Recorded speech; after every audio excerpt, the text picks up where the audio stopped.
தூக்கம் சரியாக இல்லாட்டா உடம்பு நலம் கெட்டு போகும். தூக்கமே இல்லை அப்படின்ற பட்சத்தில் நம்மளுக்கு நோய் எல்லாத்தையும் நம்ம வரவேற்கிறோம்னு அர்த்தம். எப்படியா தூங்க முடியும், எனக்கு உண்டான கவலை இருக்குது, மண்டை குறைச்சலாக இருக்குது அப்படின்னு நம்ம சொல்கிறோம் இல்லையா? இந்த இடத்துல தான் நம்ம ஒன்று யோஜனை பண்ணி பார்க்கணும். நம்மளை படைச்சது கடவுள்.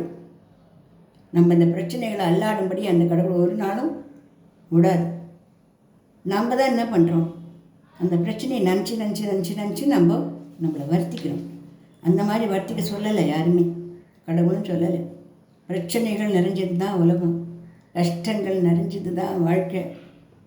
நமக்கும் வேலை ஒருவனடா, அவன் நாளும் தெரிஞ்ச தலைவனடா, போனால் போகட்டும் போடா என்று மனசை நம்ம சமாதானப்படுத்தினால் தான் நம்மளால் வாழ முடியும். பல பேருக்கும் இதான் நிலைமை. அதனால் நம்ம மனசை கஷ்டப்பட்டு சமாதானப்படுத்திட்டு இரவு 10 மணிலேருந்து காத்தால 6 மணி வரைக்கும் என்ன வேணால் நடக்கட்டும், நம்ம கொஞ்சம் தூங்கித்தான் ஆகணும் அப்படின்னு நம்ம தூங்கணும். தூங்கத்துக்கு இடையூறாக இருக்கிறது என்ன அப்படின்னாக்க செலினியம், அதாவது நம்ம தலையில் வந்து சுரக்கிற ஒரு சுரப்பி தான். அது இருட்டில், அதாவது வந்து இருட்டாக இருக்கிறதுல தான் நம்ம அந்த தலையில் இருக்கிற அந்த மூளையில் இருக்கிற சுரப்பி சுரக்கும். அப்போ தான் நமக்கு தூக்கம் வரும்.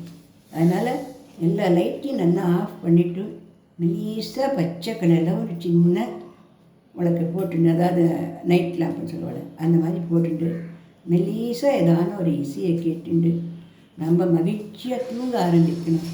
கடவுள் நம்மளுடைய வலது தோள் பக்கமும், நம்முடைய இறந்து போன முன்னோர்கள்லாம் நம்மளுடைய இடது தோள் பக்கத்துலேயும் வந்து உட்காந்து நம்மளை ஆஸ்வாசப்படுத்தி தூங்க பண்ணுறான்னு சாஸ்திரங்களில் கொடுக்கப்பட்டிருக்குது. காலையில் நம்மளை விழிப்பூட்டுதான் அதே கடவுள் தான் அப்படின்னு அதில் சொல்லப்பட்டிருக்குது.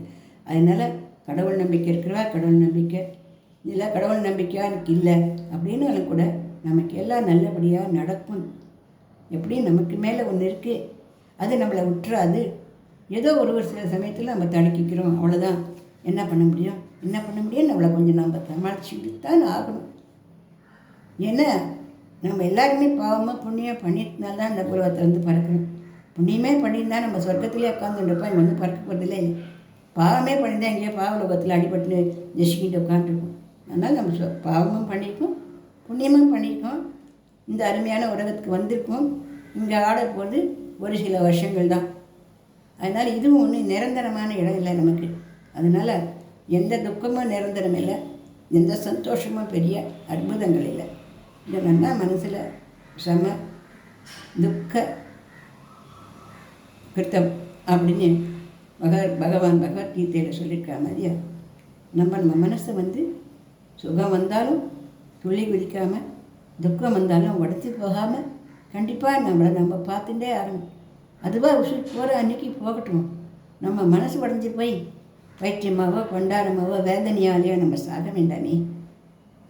இந்த பதிவு கொடுத்துருந்தா லைக் பண்ணுங்கள், ஷேர் பண்ணுங்கள், சப்ஸ்கிரிப்ஷன் பண்ணுங்கள்.